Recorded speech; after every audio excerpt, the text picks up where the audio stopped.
Bonjour, je me suis inscrite au défi de Martin, que je trouvais pas tant, parce que je trouve pour moi, en fait, pour moi, il tombe vraiment à point nommé, parce que je me suis inscrite à l'Académie Zéro Limite l'année dernière, parce que mon but premier, c'était de pouvoir raconter des histoires. Et en fait, je procrastine un petit peu, l'internet c'est pas encore vraiment mon truc, et donc du coup, je vais vraiment au ralenti, j'avance pas à pas, tout doucement. Je pense que je pourrais, si je devais être un animal là sur ce coup-là, je serais une tortue qui avance tout doucement. Donc quand j'ai reçu le mail de Martin, je me suis dit génial, je vais au moins pendant 5 jours vous raconter des histoires. Alors, mon but, euh, c'est de pouvoir faire quelque chose vraiment, vraiment que j'aime.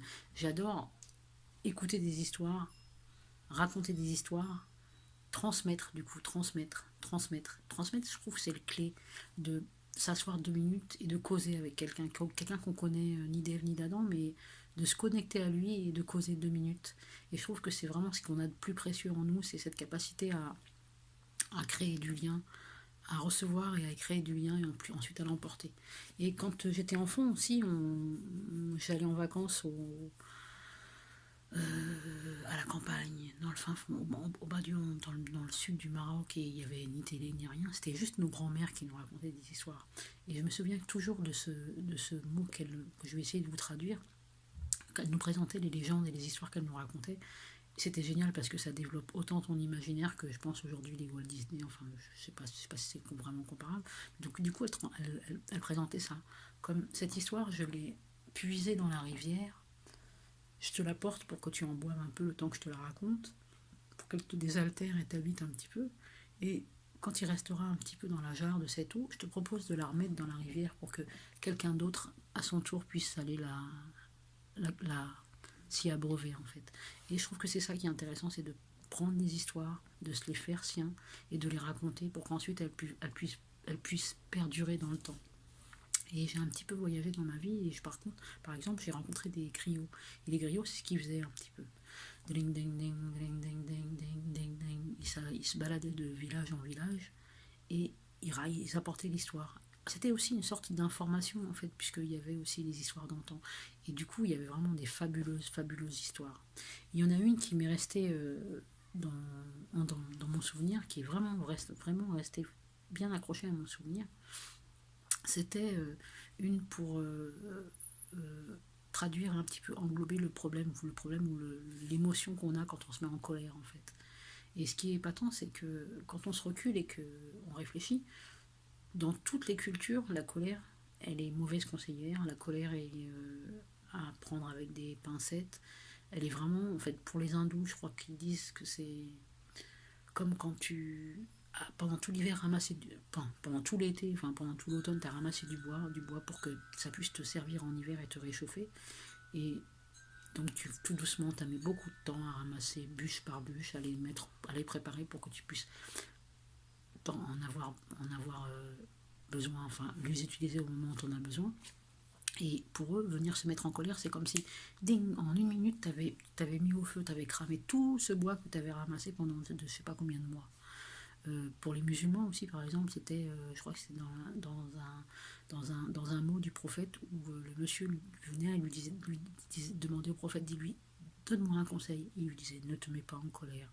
Mais oui, d'accord, ok, j'ai compris. Donne-moi un conseil, ne te mets pas en colère. Et il lui a répété ça quand même plusieurs fois, ne te mets pas en colère, ne te mets pas en colère. La colère est mauvaise conseillère. En fait, il y a beaucoup, beaucoup, beaucoup de choses. Et je pense que j'aimerais bien pouvoir même savoir dans les autres civilisations ce qu'on en dit. Toujours est-il que au Mali, voilà comment est présentée la colère. Donc en fait, au Mali, il faut se rappeler que avant le découpage par les colons, je pense, des pays qu'on a maintenant, Haute-Volta, enfin, avant ça s'appelait Haute-Volta, Burkina, Mali, Sénégal, Mauritanie, Côte d'Ivoire, Togo, Bénin, Ghana, enfin voilà, tous ces petits morceaux-là, tout ça c'était un grand empire, hein, si je ne me trompe pas. C'était un grand empire qu'on appelait le Royaume du Mali. C'était vraiment, vraiment un grand empire. On disait même qu'à cette période-là, le Sahel, qui est aujourd'hui une grande partie désertique, c'était une- un immense territoire de verdure en fait, où il y avait des gens qui faisaient paître leurs animaux et tout ça. Donc ça, on a tracé un peu le tableau. Donc à cette période-là, les rois se transmettaient le siège du royaume d'héritier en héritier. Et il se trouve qu'à un moment donné de cette histoire, à un moment donné de cette histoire de ce royaume du Mali, vint le jour où le prince qui était donné pour devenir roi de ce grand royaume du Mali, c'était un petit garçon gringalet qui boitait, je crois, disons-ils. Il était menu, il était vraiment pas. C'était vraiment un gringalet. Il avait rien du grand roi qu'on pouvait imaginer. Et il avait une maman. Je me souviens pas du papa. Mais il avait une maman, et ils vivaient tranquillement, eux, dans un petit coin retiré de la forêt. Et la maman devait aller tous les jours au marché pour aller chercher les légumes et tout ce qui était nécessaire, pendant que le fils, tous les jours, partait à la chasse. Et il vivait comme ça en attendant qu'il puisse être appelé à prendre le siège de roi et devenir roi.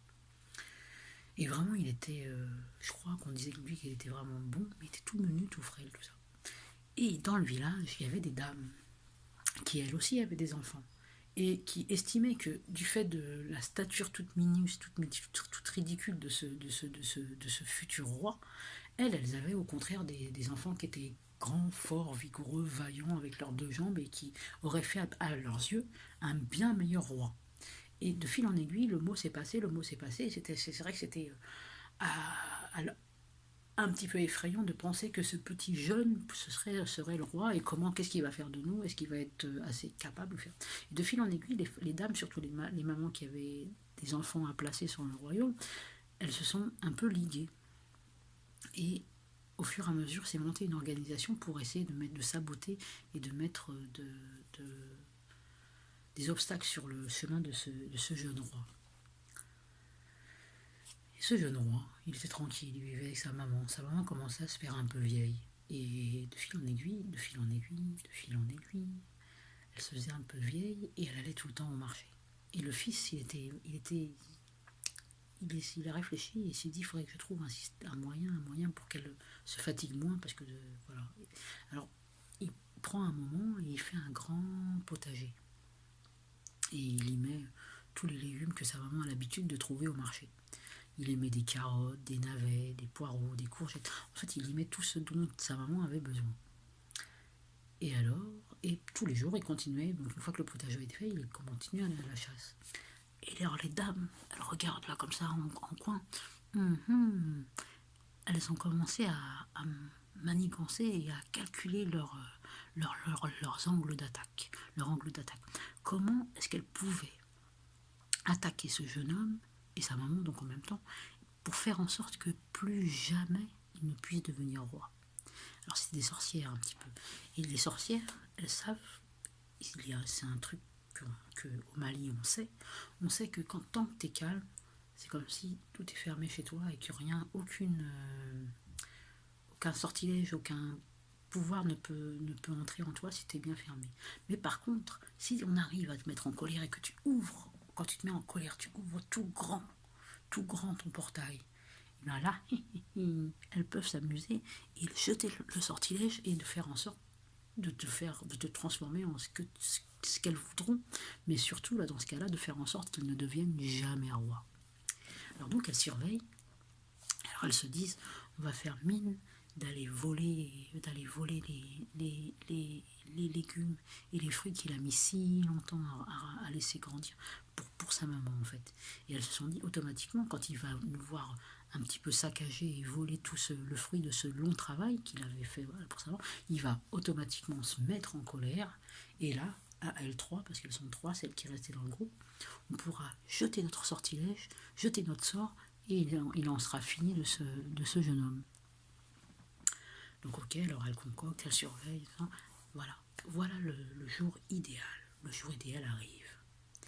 Alors le jeune roi, le jeune prince, donc il enfourche son cheval, il part à la chasse. Il laisse sa maman, et pendant ce temps-là, donc il part. Alors les dames, elles rentrent, elles ont regardé le moment qu'elle a, il arrive toujours elle savait qu'il rentrait au coucher du soleil. Donc juste avant le coucher du soleil, elles vont dans le jardin, elles saccagent un petit peu, elles volent des légumes, elles en mettent plein leur calebasse. elles le voient arriver et là, elles font mine de courir pour qu'ils puissent les rattraper et que donc ils sont en colère et qu'elles puissent jeter leur sort. Alors, plus lui il les voit, alors il se met à courir, et elle se met à courir, mais pas trop vite parce qu'il faut qu'il le rattrape. Hop, il arrive à se passer devant. Oui, madame, qu'est-ce que vous faites? Oh, excusez-nous, excusez-nous, excusez-nous, excusez-nous, oh, on ne voulait pas, c'était juste que on a vraiment besoin. En fait, elles attendaient le moment donc où il allait être hors de lui et montrer toute son autorité et se mettre en colère. Oh, qu'est-ce que ça veut dire? Et en fait, voilà, le plus intéressant de l'histoire, c'est qu'à ce moment-là, le prince, il s'est pas du tout mis en colère. Il est descendu de cheval, il a dit ah ben non, mais pas du tout, mesdames, pas du tout. C'est pour moi un grand honneur que vous puissiez venir vous servir parce que vous êtes à peu près du même âge que ma mère et c'est un honneur de vous voir et un plaisir de vous voir vous servir. Même s'il faut, je vais agrandir mon potager. Venez vous servir autant qu'il vous en faudra. Et ça sera vraiment un plaisir pour moi de partager et de savoir que à vous aussi il vous est utile. Et c'est dans cette histoire qui est passée de génération en génération et qu'on raconte aux enfants, qui fait que ce grand monsieur, ce monsieur, grâce à sa stature et à sa droiture et à sa capacité de maîtriser sa gentillesse sûrement, sa générosité, on fait de lui un des plus grands rois du royaume, un des plus grands rois du royaume du Mali. Donc voilà, toujours est-il, ne nous mettons pas en colère les amis, ne nous mettons pas en colère.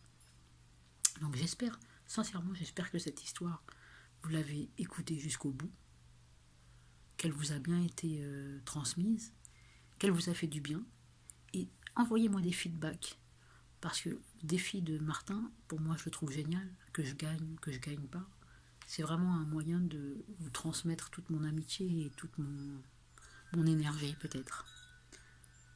Bon vent à vous et je vous souhaite un bon défi à tous.